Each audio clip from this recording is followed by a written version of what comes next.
أعوذ بالله من الشيطان الرجيم بسم الله الرحمن الرحيم الحمد لله رب العالمين بارئ الخلائق أجمعين والصلاة والسلام على أشرف الأنبياء والمرسلين سيدنا ونبينا وحبيب قلوبنا وطبيب نفوسنا وشفيع ذنوبنا أبي القاسم محمد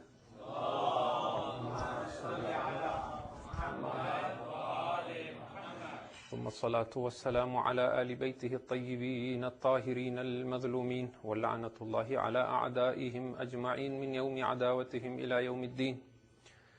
أما بعد فقد قال الله تبارك وتعالى في كتابه بسم الله الرحمن الرحيم إن الذين اتقوا إذا مسهم طائف من الشيطان تذكروا فإذا هم مبصرون. صلوات على محمد.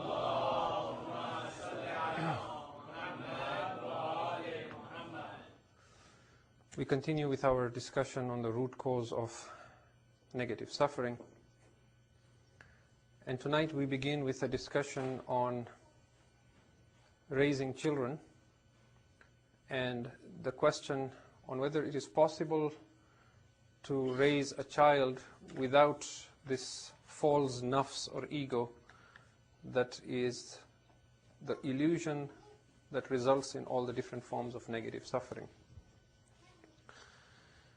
When we try and understand this from an Islamic perspective and we try and compare it with the way Allah created Adam alayhi salam, who is the prototype of man, we see that the formation of an ego is like the eating of the fruit by Adam from the tree. Because remember that Adam ala nabiyina wa alayhi salam, when he was created, he did not have the benefit of being a baby and growing into an adult. He was created straight as an adult. So at first, he had the innocence of a child. And we see from the Quran as well that when Iblis, la'natullah alayh, wants to mislead Adam, he swears in the name of Allah and tells him, I swear by Allah that if you eat from this tree, you will become immortals. And because Adam has this childlike innocence, he has never heard anybody say a lie, and he has never heard anyone swear in the name of Allah and lie. And so he believes him. The eating of that fruit is symbolic of the maturity that we acquire when we grow through puberty and become adults. So that fruit causes the loss of innocence, if you like, because it is at that point that Adam becomes aware of his nakedness, and he hides behind trees and covers himself with leaves.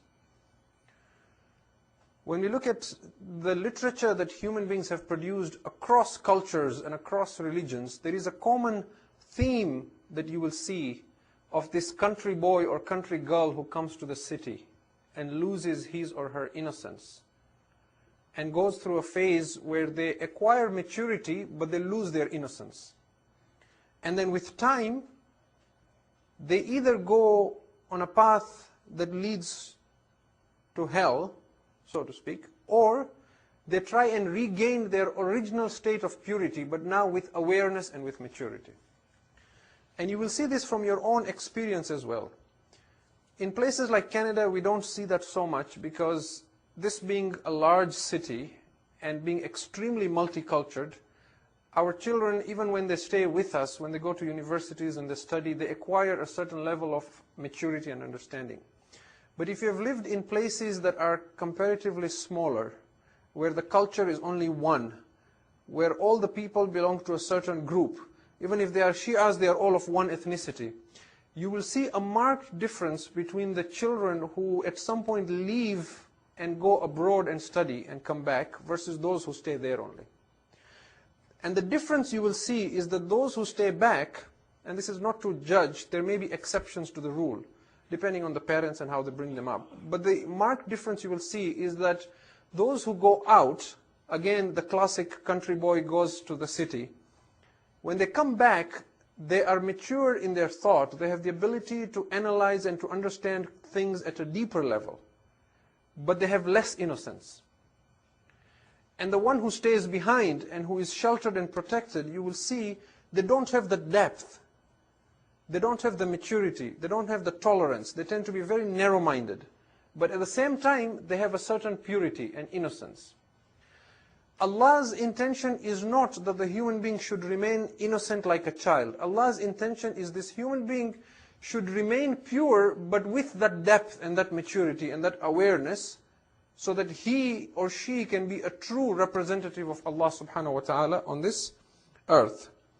So surrendering to Allah is returning to a state of purity with maturity after having lost it. And therefore, the creation of an ego is in some way like the eating of the fruit of Adam alayhi salam, as I said. And someone did ask me yesterday that if shaitan could have introduced the fear of death to Adam, who are we? And Adam was a prophet.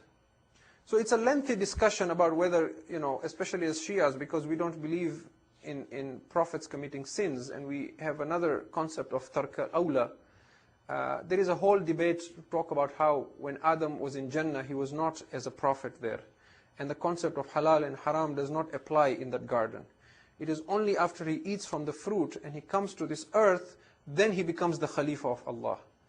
And it is at that point, his being a ma'soom is crucial. And the whole concept of sin and so on, it's a lengthy debate in itself.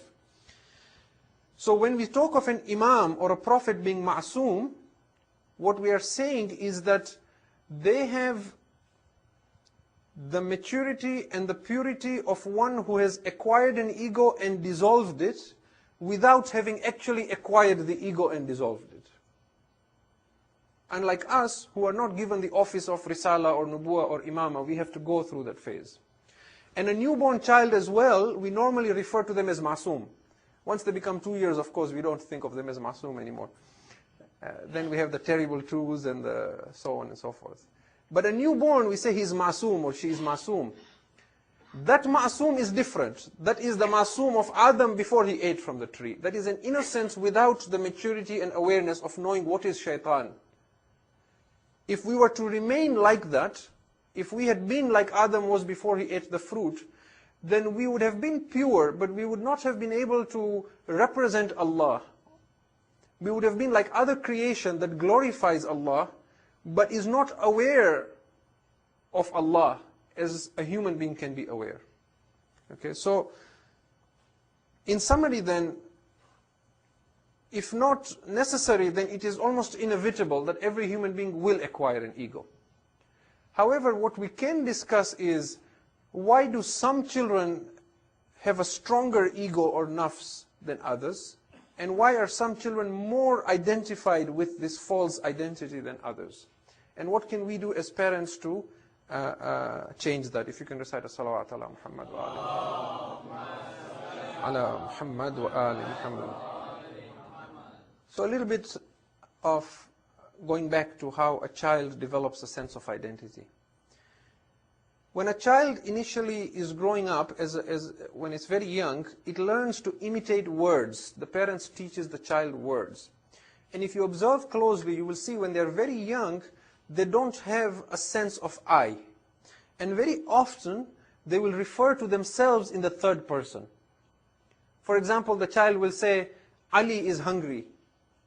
Ali wants to sleep. And the child is referring to himself. So there is a third person sense there. And then one fine day, they learn the magic word I. And with time, as they start believing this is my toy, and this is my bed, and this is my, then they learn other words like my, mine, me, and so on. And so the more they acquire, they begin to identify with it.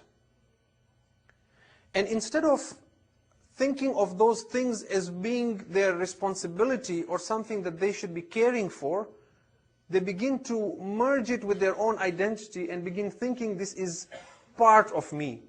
They no longer see this as under my care or under my responsibility or for me to look after. Rather, they think this is me at that subliminal level. The lower the sense of confidence in a child, or the more diminished the ego, the more things they will need to supplement their sense of identity. And this they take with them as they grow into adults. So if they had a very lower sense of self, and they're completely identified with the mind as children until they grow old enough to understand, then they will need more friends and more possessions and more things and more worldly material and more hobbies so that they can have more of my, which they take into adults. And then it becomes very important and significant to them, all these my house, my job, my car, my family, my status, my knowledge, my beauty, my this, my that. That my becomes very closely identified with these things. As soon as any of these things are taken away or threatened, the mind, which believes now that the ego has been threatened or compromised, and sees this as a threat of its extinction, it will immediately rush to what it perceives as a threat and try and rescue itself, because it sees as itself being diminished. And it will stop at nothing to regain what it sees as its own destruction. It may vary from simply abusing someone and arguing and blaming, to screaming and shouting, to committing physical violence and torturing and killing another human being. It will stop at nothing. It will even kill another human to protect what it thinks is its own life, when in fact all it is protecting is an illusion and an identity. So as a child, when my toy breaks, it causes considerable suffering. Not because of any intrinsic value to the toy, but because my toy has been broken. If that toy had not been broken or taken away, soon enough the child would have lost interest and moved on and attached itself to another toy. But while it is attached to it, it will suffer considerably as long as it thinks this as being my. And so what I'm trying to say here is that if you're thinking of how this child can be raised without a heavy dependence on this false identity, it really depends on how you behave at home with the child. And the secret to raising a child that is more likely to surrender to Allah as an adult is how much you surrender while the child lives with you.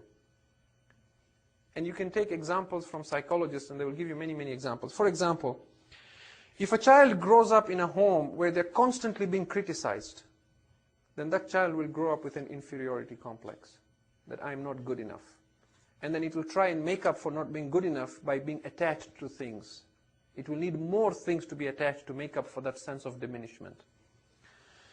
If a child grows up in a home where the parents overreact to everything, they get emotional about everything, they shout over the most trivial of things, this child will grow up with a lack of tolerance. It will also develop the same habit as an adult. If a child grows up in a home where the parents are extremely strict and the discipline goes beyond necessity, there is over-discipline in the house, then again this child will grow with a lack of tolerance and it will take life too seriously. Every decision in life will be very, very serious, and if it fails, it will feel depressed. If a child was brought up in a home where, for example, money was very important, and when there was something like a penny lost, the parents made a big deal about it, that every penny counted and it was very, very serious, then this child will grow up with this sense of money being very important. So whenever in life any issue of money comes up, you will find that shaitan or that pain body will use that opportunity to press the buttons, because it knows that this human being is sensitive to this issue of money. And so you will find that this human being is always reactive and emotional and displaying negative suffering when it's to do with money, depending on what the parents attached a lot of importance to when they were young. If a child grew up in a home where the father figure was very weak or not present, then it might grow up with a lot of insecurity. And the opposite might be true. If the mother figure is very weak, it might not know how to behave with women, and it might have problems establishing relationships with women in the case of a man. If a child grows up in a home where the parents are always fighting in front of the children, or even if they don't fight, but they have resentment in their hearts for each other, the child will pick up those negative vibes. As a result, it will grow up believing that marriage is not a good thing and that marriage is potentially one of conflict. And so the child will not know how to maintain a relationship. And on the slightest incident or conflict in their own relationship, you will find that they're not able to maintain or overcome that issue. And so when you talk to psychologists, they will give you a lot of such information, which we can tie back to what we have been discussing. Psychologists will tell you, for example, that if a girl grows up in a house where her father was always abusing her mother, she will ironically, as an adult, be attracted to a husband who is also abusive. Or if a boy grows up in a house where the mother is emotionally blackmailing the father or mentally abusing him, then he will be attracted to a wife or a woman who will be of the same kind, who will always be abusive. And so it is fascinating when you study the close relationship between how parents behave and the subtle impact over the years that a child inherits from them. And so you can experiment this for yourself even if you have a newborn child at home. You will see, for example, even a baby, if he's sleeping beside you, if you are restless, if you have a lot of stress in your mind, you will find the baby cannot sleep. They will be restless as well. If you relax, then the baby can relax. So there is, at some subliminal level, that we are communicating and our bodies are giving out a lot more communication than what we speak with our tongues and our mouths. Our hatred, our resentment, our ill feelings is emanating from us towards others without us realizing it. And the opposite is true as well. When we wish well to others, when we have love for others, genuine love, they can sense that love and that sincerity coming from us to others.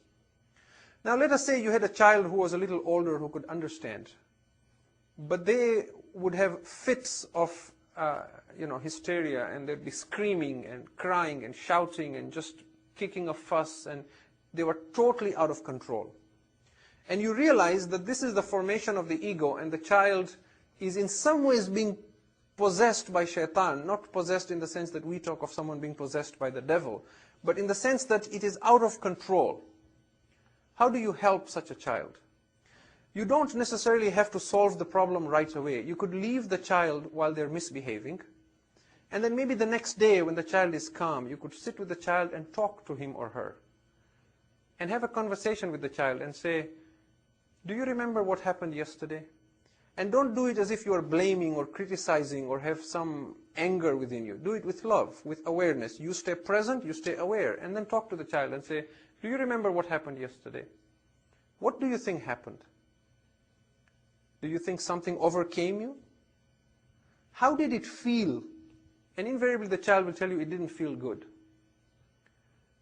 And then try and get the child to identify that as being something foreign or alien to itself. Here is a paper and some crayons. Can you draw that thing that overcame you? Does it have a name? And so you teach the child, without trying to make the child schizophrenic or having dual personalities, but you teach the child that whenever it happens again, you have some sort of an understanding. You can say, oh, there it comes again, and you have a name for it. And the child, as it grows, will develop this sense that there is something that can overcome me that is negative, that I need to be aware of. So it grows with that sense of awareness that there is me and there is the thinker or that thing that pretends to be the voice in my head.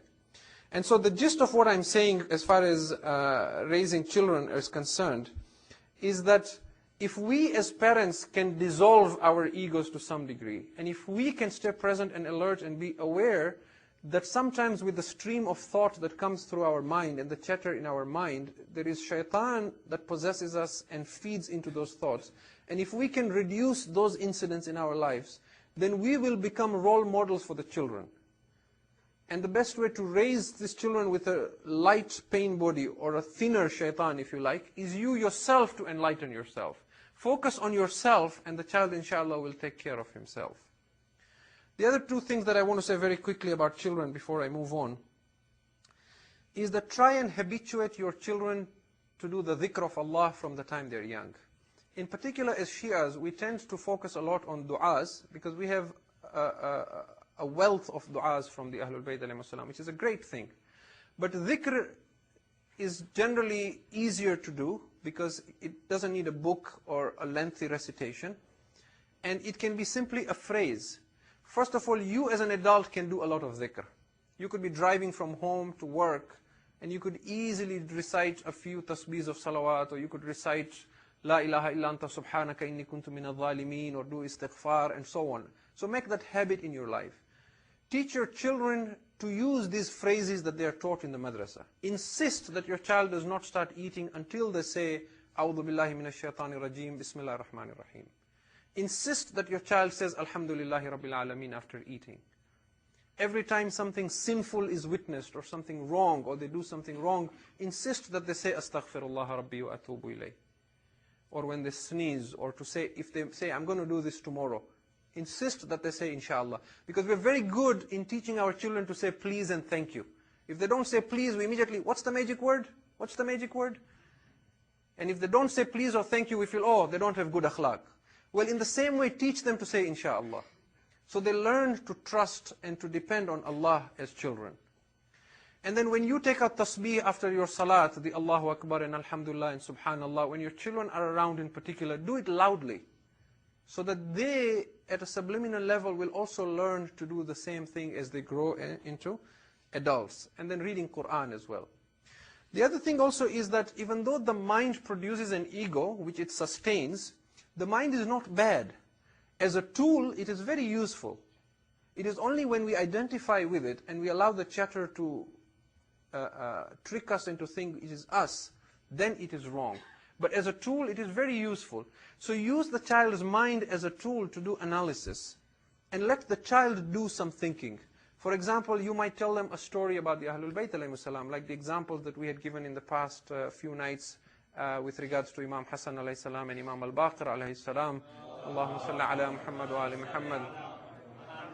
And how they dealt with the person who was abusing them. Tell the story to the child, and then ask the child to analyze why the Imam behaved like that. Why that person behaved like this. What do you think was happening? Can you think of such an example in your own life? Or if you're reading the Quran and you come to these qisas or the stories in the Quran, like for example the story of Yusuf and his brothers, where the Quran talks about how it was shaitan who divided them as brothers and introduced jealousy. Tell them the story of Yusuf, and then let them do the analysis and tell you what is happening. And so there are many things that we can do just to bring this sense of alertness and awareness, and the child growing to believe what is the true nature of his self or herself, and what is alien to him that is coming to him from shaitan. If you can recite salawat ala Muhammad wa ali Muhammad. Muhammad wa ali Muhammad. Okay. Now we move on to a different subject. A couple of nights back, we had said that one of the causes of unhappiness and depression and anxiety is taking life too seriously. And again, as we said, sometimes for how we were brought up, we may come up with that sort of a mindset. When you first realize that things are not as bad as your mind makes them to be, and that your mind tends to exaggerate the seriousness of things, then you find that the sadness and the depression and the anxiety and the unhappiness drops. And at one point in your life, you may come to a realization that is so profound that you might actually laugh out aloud. But that laughter will not be a silly laughter. It will be an intelligent and an enlightened laughter. It will be a laughter that will say, life is not as serious as my mind makes it out to be.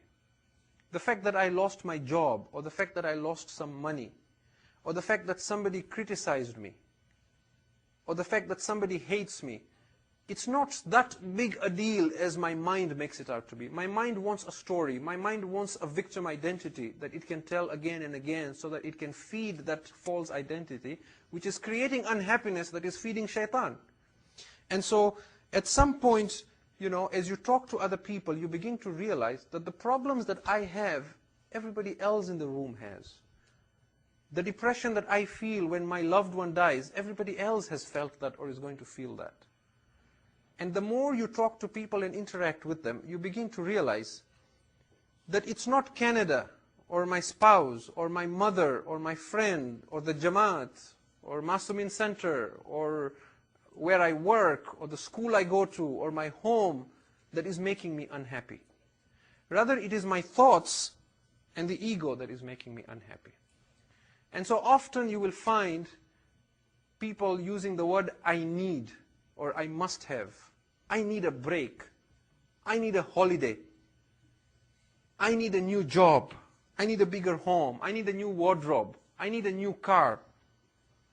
And so on. I need my children. I need more money. I need more food. I need more sleep. I need. Try not to use the word I need. Because in reality, your body needs food. Your body has physical needs. There is no doubt about that. But to be happy, the only thing you need is Allah subhanahu wa ta'ala. It may be you need Allah through His Messenger and the Ahlul Bayt alayhimus salam. But to be happy, what you need is Allah only. Everything else is not what you need. It is only the suggestion of your mind. And so, people of spirituality will tell you that the mere fact that you say, I need, is the cause of your unhappiness. Because you are then saying, I can't be happy until I get this. And one who is spiritual will train himself to a level where he is so conscious of Allah watching him, and we shall talk more about this tomorrow when we make a conclusion to the series. He is so conscious that Allah is watching him, that he or she feels ashamed to say, I need. Allah is watching me and I'm saying, I need this, I must have this, I can't be happy without this. What is Allah saying to me? Am I not sufficient for you? That you need this to be happy? And so you can bring yourself to a level where you will feel ashamed to say that. And so the point to keep in mind is that the ego wants to want more than it wants to have. If I can explain this a little bit more. It wants to want more than it wants to actually acquire what it is saying it wants.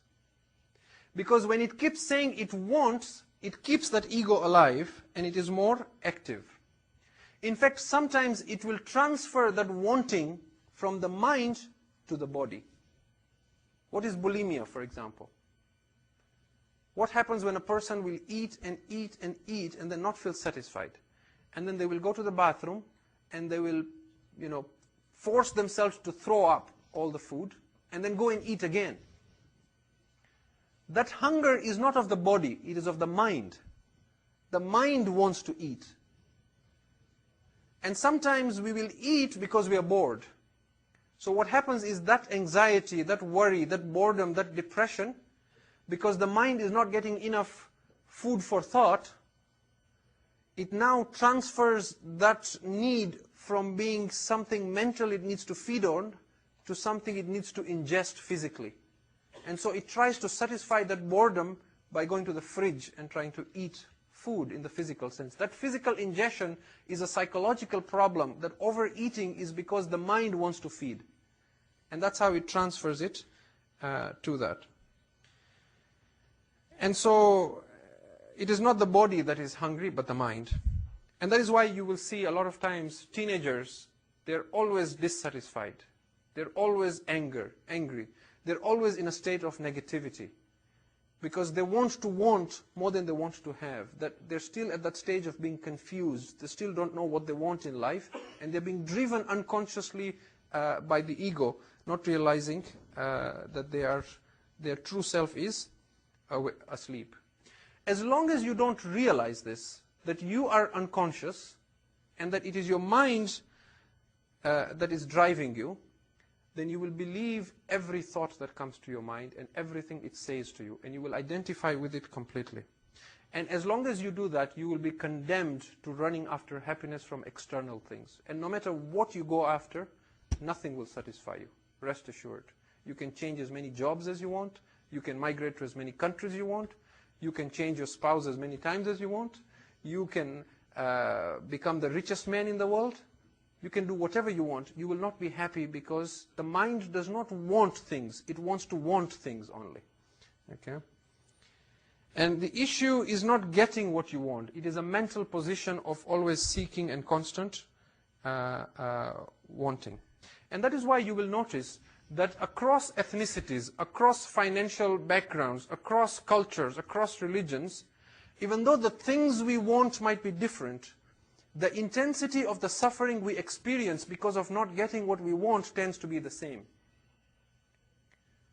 A poor child might want an old used piece of wood that looks like the shape of an animal. A rich child might want an expensive electronic gadget. The things are very different, but the intensity with which they suffer when they don't get what they want is the same. A poor villager in some jungle in Africa who wants a mud hut and can't get it, and that rich man in California who wants the multi-million-dollar mansion and can't get it, what they want is very different in price and in value. But the intensity with which they suffer and the dissatisfaction they experience because they can't get what they want is the same. That means from an ego and mind's perspective, there is content and there is structure. The content doesn't matter. The mind doesn't care what it is you want. Is it expensive? Is it cheap? Is it big? Is it small? Is it white? Is it black? Is it made of mud or is it made of gold? What it cares is that you're constantly craving and wanting things, because that will constantly keep you dissatisfied and keep that structure alive and keep shaitan feeding from that. And so you realize at some point that the common denominator for all our unhappiness across the globe is not that we don't have what we want, but that we constantly want to have something. And this brings about a great realization. If you think you will get happiness by going to live in another country, then ask yourself, how come the people who are already living there are unhappy? If going to live there causes happiness, then everybody living there should be happy. But they want to come here. If changing your job and going to work for company XYZ will make you happy, then how come the people who are working there are unhappy? If working there is what makes you happy, then everybody there should be delighted and at peace and at tranquility. So you realize it's not having something. It's the mind constantly wanting and being dissatisfied. And that is why we are told in hadith that the love of this world, from Imam Jaffer as-Sadiq salawatullahi wa salamu alayhi, Muhammad, he says the love of this world is like drinking sea water, which is salty. The more you drink, the thirstier you become. The more you drink, the thirstier you become until it kills you. And you die with this hasra, with this grief and sorrow that you never got enough. And in another hadith also we are told that people who are attached to things in this world, their greatest suffering will be at the time that they are dying. And when you think about it from the perspective of what we are discussing, you realize that they have attached all these things to their identity as being me. And so when they're dying, they naturally have to separate not only from the things, but from the illusion of me. And as these things are snatched with force one by one, it causes considerable suffering to the soul. A lot of times the suffering to the soul is not the soul leaving the body, but having to be forced to give up that false identity and illusion and to be separated from the illusion of these things. And that is why the Messenger of Allah, peace be on him and his family, said, Mutu qabla an tamutu, Allahumma salli ala Muhammad wa ali Muhammad. He said, die before you die. Experience death of your egos before you experience physical death. Surrender to Allah. And then there is no la khawfun alayhim wa la hum yahzanun. You will not experience any fear nor any grief at the time of your physical death. And the marketing and advertising industry knows this. That in order to sell you things that you don't need, they must convince you that unless you get this or that, your life is unfulfilled. And that your life is not meaningful unless you get this. When you get this, then you will be happy. And if you don't believe me, just watch the ads on TV about cars. In particular, watch those. How this will give you nirvana and your dream comes true, and without this your life is unfulfilled. And okay, they are using this idea of wanting to want. By using this product, you will stand out from the crowd. You will be different from others. And that is what the ego wants. The ego doesn't want to disappear in the mass of the millions of people. The ego wants to be unique, either by being famous or infamous. But I need to survive, and to survive I must stand out from the rest of those who are around me. And so it will look for anything. The same thing with the hankering after brand names and designer labels and so on. A designer label is something expensive, something that is for an exclusive group of elite people, something that not everyone can afford. So by using that, I now become part of an elite group. I now stand up from the rest. If everybody started using that, then I wouldn't want it anymore, because then it has no value. It has value because it makes me different. It makes me stand out. It gives me the idea of being elite. This is not to say that we deny ourselves things. The idea is not denial of things to ourselves, but the problem is when we use these things to identify who we are. When I get my sense of self-worth from these designer names, then there is an issue. Because now my survival depends on me living a certain quality of life and using a certain amount of these brand names. And so when you can no longer feel that connectedness with Allah, which is there, when that connection to Allah is not real to you anymore, you don't feel His presence, then in most likelihood, you will look up for material things to fill up that void and that gap. And the more you feel disconnected from Allah, the more material things you will need to make up for that loss. The more you peel these things off, and the more you feel His presence, the less you will find yourself in need of material things. I must caution, though, that renouncing physical things will not necessarily make you enlightened. Because the ego is very tricky. What it will do is it will find something else to survive and to identify with. For example, now that you are giving up these brand names, and you're giving up the money, and you're giving up the big home, what the mind will now do is it will create a mental image of yourself as being someone who has transcended all the needs for material things. Now you are this more spiritual person. So now the operating word is still more, except there you are more richer. Now you are more spiritual. So you're still better than others.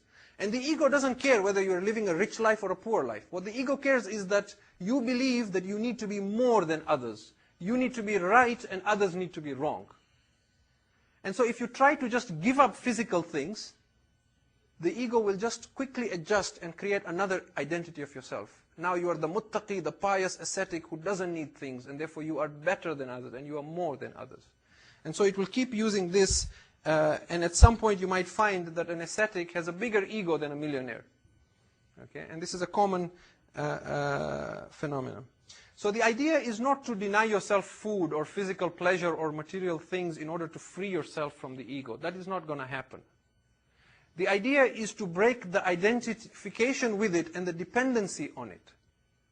Yes, Islam does say you shouldn't collect too much materialism, and you shouldn't eat too much, and you shouldn't hanker after physical pleasure, but that is only so that you can realize how dependent and identified you are with them. Because you might say, I have a lot of money, but I'm not attached to it. If I have to give it up, I'll give it up. But that's just your saying. When you actually give it up, then you realize how attached you are. So Islam wants you to detach from them, but not because in and of themselves it will free you of the ego, but only so that it brings this awareness and realization of that attachment. And that realization will help you dissolve the ego. I apologize for going a little over time, but I need to finish this, inshallah, so that tomorrow we can make a conclusion. And so if you take away one identity, the ego will quickly replace it with another. Now you become, instead of being the materialist, you become the non-materialist, the non-capitalist, the non-consumerist, the one who fights for green peace, the vegetarian, the environmentalist, and the noble this and the noble that, which is still just the ego operating. And so to surrender to Allah is to say Allah is right, and shaitan and the ego structure that he helped create is wrong. And at one point you will come to this realization that ultimately the fight is only between Allah and shaitan. And we are simply agents either of Allah or of shaitan. When we are driven by the ego, then we are serving the purpose of shaitan, even if at face value it appears that we are fighting for haqq and for religion. Look at the movement of the Kharijites, the Khawarij, who stood up against Amir al-Mu'minin. And what were they fighting for? At face, dhahiri value, they were fighting for Allah. They were fighting for Islam. But who are they serving? They were serving shaitan. So the fight is between Allah and between shaitan. The more our actions are done in a surrendered state, the more they are for Allah. And the more they are done to uphold the ego, to prove I am right and you are wrong, at any cost, and with hatred and discrimination, unjust hatred, not just. Okay, because somebody again asked me about tawalla and tabara, but we won't get into that right now. And so, we need to be aware of this. So in conclusion then we say, how do we give up attachments? You don't really give up attachments by doing something. You give up attachments by initially just realizing that you are attached to something. It may not be something physical, it may be a position. Maybe you are holding a certain position, maybe you had a certain rank, and then you lose that. If that results in you then backbiting or trying to bring someone down or wishing ill for someone, then you know that that is driven by the ego. If that helps you in then joining hands and helping, then that is driven by surrender, and it was done for the sake of Allah. If I can give an analogy that will clarify it very easily, so that you understand what we mean by how you break attachment. If there is darkness in the room, how do you remove darkness? You don't suppress the darkness. You don't fight the darkness. It is impossible. What you do is you introduce light. When you introduce light, the darkness disappears. But you can't fight the darkness itself. How do you deal with ignorance? You can't fight ignorance or suppress ignorance or take ignorance out of your heart and throw it. What you do is you don't deal with ignorance, you just realize you're ignorant, you introduce knowledge. When knowledge comes in, ignorance dissolves. In the same way, you can't suppress the ego or fight it or give up material things or deny your body its physical needs so that the ego is suppressed or broken or removed. You can't. What you do is you bring awareness and realization and ma'rifat of Allah, and you become aware that I am not the thinker. When awareness comes in, the ego dissolves. So what we need to do is introduce something, not try and remove anything. What is there in our hearts is darkness and ignorance. As soon as Allah comes in, as soon as awareness comes in, as soon as realization comes in, then that automatically dissolves. And shaitan now is there, but he does not have any more control over that mind. As the ayat we said yesterday, لَأُغْوِيَنَّهُمْ أَجْمَعِينَ إِلَّا عِبَادَكَ مِنْهُمُ الْمُخْلَصِينَ. So as a first step we say, to remove these attachments and the ego, we need to be aware. Just bring to mind that I am not the thinker and watch the mind as it plays games. And then tomorrow, inshallah, we will build on that and say then the next step is the dhikr of Allah and how we change from being distracted to being focused on Allah subhanahu wa ta'ala. So tomorrow, inshallah, we'll make a few more points and then make a conclusion to the whole series, inshallah. And we'll stop here. Tonight being Thursday night, with your permission, I will take a few more minutes so that we can remember Imam Hussein alayhi salam. If you can recite salawat ala Muhammad wa ali Muhammad. Ya ala Muhammad wa ali Muhammad. We see that in Karbala as well, the women that we want to pay tribute today, since we have talked about children, that the women in Karbala as well, even though they loved their children and they were attached to them, when it was time to give up their children for the sake of Islam, because they were closer to their state of surrender, they were willing to give up their children for Allah. They did not say, my child, how will I live without my children? Islam was the first priority. Allah was the first priority. But at the same time, we see that the love of a mother never fails you. And that is why Islam emphasizes, love your mother, respect your mother, cherish your mother, know the value of your mother. Because you will only know her value after she passes away. When Musa alayhi salam's mother passes away, he cries before Allah. And Allah tells him, O Musa, you have every right to cry for your mother. But O Musa, now watch your back when you go to Fir'aun. Because your mother used to wake up in the middle of the night and pray to me and say, O Allah, look after my Musa. That dua of your mother is not with you anymore. So value the dua of your mother. It stays with you even long after she is gone. And so we see the same thing in Karbala again and again. And that is why you will see in the incidents of Karbala, at many, many places we are told that the mother of Imam Hussein has an appearance and there is a vision of her. That even when Imam Hussein alayhi salam is alone, you will see Fatima is there for Hussein. Hamid ibn Muslim says that when Ali al-Akbar was leaving for the final time, the door or the flaps of the tent would lift and fall, and lift and fall, as if there is a mother standing behind there. She is letting her son go for Islam, but there is that love of the mother that does not go. That is why Allah, even though His love is infinite, He quantifies it when He compares it to the love of a mother. And He says, my love is 70 times the love of your mother. On one hand, He is showing how much He loves us, but on the other hand, He is showing the love of a mother, that it can be quantified against the infinite love of Allah. So now think about the mother of Ali al-Asghar. And I end with this, that even Hurmala says that when he had this arrow in his hand and he was trying to pierce the throat of Ali al-Asghar, his hands were trembling. And on one narration we are told that when he was asked by Umar ibn Sa'ad, "Oh Hurmala, why is your hand trembling?" He said, "At the tent I can see a woman standing looking at me," as if Rabab is saying, "Hurmala, do not kill my little baby. What has my Asghar done to you?" And our salams to Imam Hussein, that he recognizes this even after Asghar is killed. And that is why 7 times he goes back and forth thinking, how will I take this baby to its mother? Inna lillah wa inna ilayhi raji'un. He says, Ridam bi qada'ihi wa tasliman li amri. Oh Allah, I surrender to your decree and I resign to your will. على لعنة الله على القوم الظالمين وسيعلم الذين ظلموا أي منقلب ينقلبون. إلهي بحق محمد وأنت المحمود وبحق علي وأنت الأعلى وبحق فاطمة وأنت فاطر السماوات والأرض وبحق الحسن وأنت المحسن وبحق الحسين وأنت قديم الإحسان وبحق 9 المعصومين من ذرية الحسين. يا الله يا الله يا الله يا Allah. Oh Allah, this is the last Thursday night of this holy month of Ramadan. Oh Allah, we do not know who amongst us will be alive this next month, next year in Ramadan. We ask you, oh Allah, for the sake of this blessed night and this blessed month, oh Allah, forgive our sins this night.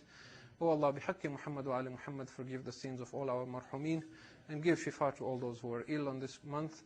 Oh Allah, keep us united as a community and let this day be a day of, let the day of Eid be a day of rejoicing and of unity amongst all of us. Oh Allah, hasten the appearance of our Imam and make us amongst his Ashab and Ansar. Rabbana taqabbal minna innaka antas sami'ul alim. Salawatullah. So surrendering to Allah is returning to a state of purity with maturity after having lost it. And therefore, the creation of an ego is in some way like the eating of the fruit of Adam alayhi salam, as I said. And someone did ask me yesterday that if shaitan could have introduced the fear of death to Adam, who are we? And Adam was a prophet. So it's a lengthy discussion about whether, especially as Shias, because we don't believe in prophets committing sins, and we have another concept of tark al-awla. There is a whole debate to talk about how when Adam was in Jannah, he was not as a prophet there. And the concept of halal and haram does not apply in that garden. It is only after he eats from the fruit and he comes to this earth, then he becomes the Khalifa of Allah. And it is at that point, his being a ma'soom is crucial. And the whole concept of sin and so on, it's a lengthy debate in itself. So when we talk of an imam or a prophet being ma'soom, what we are saying is that they have the maturity and the purity of one who has acquired an ego and dissolved it without having actually acquired the ego and dissolved it. Unlike us, who are not given the office of Risala or Nubuwa or Imama, we have to go through that phase. And a newborn child as well, we normally refer to them as ma'soom. Once they become 2 years, of course, we don't think of them as ma'soom anymore. Then we have the terrible twos and so on and so forth. But a newborn, we say he's ma'soom or she is ma'soom. That ma'soom is different. That is the ma'soom of Adam before he ate from the tree. That is an innocence without the maturity and awareness. أعوذ بالله من الشيطان الرجيم بسم الله الرحمن الرحيم الحمد لله رب العالمين بارئ الخلائق أجمعين والصلاة والسلام على أشرف الأنبياء والمرسلين سيدنا ونبينا وحبيب قلوبنا وطبيب نفوسنا وشفيع ذنوبنا أبي القاسم محمد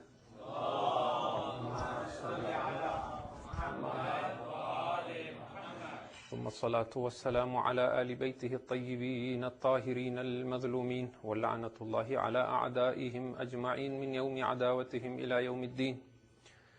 أما بعد، فقد قال الله تبارك وتعالى في كتابه: بسم الله الرحمن الرحيم: إن الذين اتقوا إذا مسهم طائف من الشيطان تذكروا فإذا هم مبصرون. صلوات على محمد.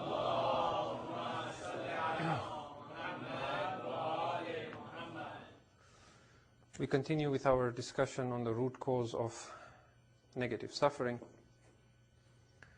And tonight we begin with a discussion on raising children and the question on whether it is possible to raise a child without this false nafs or ego that is the illusion that results in all the different forms of negative suffering. When we try and understand this from an Islamic perspective and we try and compare it with the way Allah created Adam alayhi salam, who is the prototype of man, of knowing what is shaitan. If we were to remain like that, if we had been like Adam was before he ate the fruit, then we would have been pure, but we would not have been able to represent Allah. We would have been like other creation that glorifies Allah, but is not aware of Allah as a human being can be aware. Okay, so in summary then, if not necessary, then it is almost inevitable that every human being will acquire an ego. However, what we can discuss is, why do some children have a stronger ego or nafs than others?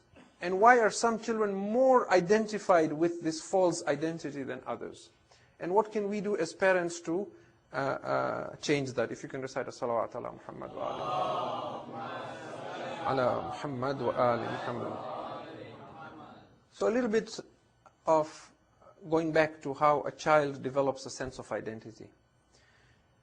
When a child initially is growing up, when it's very young, it learns to imitate words. The parents teaches the child words. And if you observe closely, you will see when they're very young, they don't have a sense of I. And very often, they will refer to themselves in the third person. For example, the child will say, Ali is hungry. Ali wants to sleep. And the child is referring to himself. So there is a third person sense there. And then one fine day, they learn the magic word I. And with time, as they start believing this is my toy, and this is my bed, and this is my, then they learn other words like my, mine, me, and so on. And so the more to hell, so to speak, or they try and regain their original state of purity, but now with awareness and with maturity. And you will see this from your own experience as well. In places like Canada, we don't see that so much because this being a large city and being extremely multicultural, our children, even when they stay with us, when they go to universities and they study, they acquire a certain level of maturity and understanding. But if you have lived in places that are comparatively smaller, where the culture is only one, where all the people belong to a certain group, even if they are Shias, they are all of one ethnicity, you will see a marked difference between the children who at some point leave and go abroad and study and come back versus those who stay there only. And the difference you will see is that those who stay back, and this is not to judge, there may be exceptions to the rule, depending on the parents and how they bring them up. But the marked difference you will see is that those who go out, again, the classic country boy goes to the city, when they come back, they are mature in their thought. They have the ability to analyze and to understand things at a deeper level. But they have less innocence. And the one who stays behind and who is sheltered and protected, you will see they don't have the depth. They don't have the maturity. They don't have the tolerance. They tend to be very narrow-minded. But at the same time, they have a certain purity and innocence. Allah's intention is not that the human being should remain innocent like a child. Allah's intention is this human being should remain pure, but with that depth and that maturity and that awareness so that he or she can be a true representative of Allah subhanahu wa ta'ala on this earth. We see that the formation of an ego is like the eating of the fruit by Adam from the tree. Because remember that Adam ala nabiyina wa alayhi salam, when he was created, he did not have the benefit of being a baby and growing into an adult. He was created straight as an adult. So at first, he had the innocence of a child. And we see from the Quran as well that when Iblis, la'natullah alayh, wants to mislead Adam, he swears in the name of Allah and tells him, I swear by Allah that if you eat from this tree, you will become immortals. And because Adam has this childlike innocence, he has never heard anybody say a lie, and he has never heard anyone swear in the name of Allah and lie.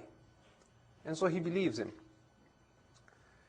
The eating of that fruit is symbolic of the maturity that we acquire when we grow through puberty and become adults.